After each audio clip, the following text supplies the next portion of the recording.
najčešćom omladinom okeana. Jer nju sam uvek naelektrisan, buka u glavi je luda, nema mi spasa od tog muzičkog čuda. Sad poletit ću hej uz ovo muzičko čudo. Ne mogu da jedem ovako. Takođe! Šta? Ova škripa vrata zvuči apsolutno iritirajuće. Zašto mažite? Nisam dobila pomfrit. Ja nisam dobio moju pljesku! Okupa se kapućino zbog tog žutog idiota koji još uvek peva prokletu pesmu!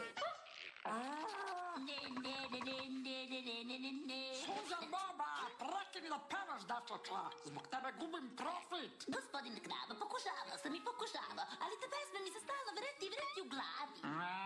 Prestani da pevaš! Još jedan ovakav ispod ima da te pošaljem danas kući.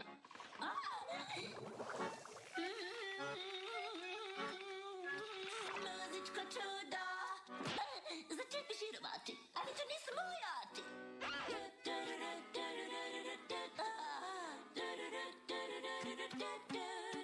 Još jedan ovakav ispad i gospodin Krava će me poslati kući. U redu, ali ritam mi ne dolazi, neću izdržati. Zašto taj ritam u meni sad, mozak mi gurka? Zaboraviti ga ne mogu jer u glavi je žurka.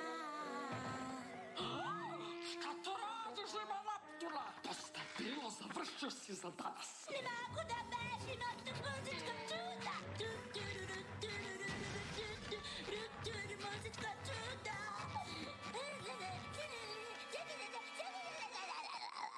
Šta je njemu? Pa on je opsednut tim bezveznim šlagerom. Moramo brzo da mu pomognemo, u velikoj opasnosti. Pesma u glavi ni za jedan tren, neće da stane jer ja rok sam njen. Ćao, ortak! Ajde, Patrik,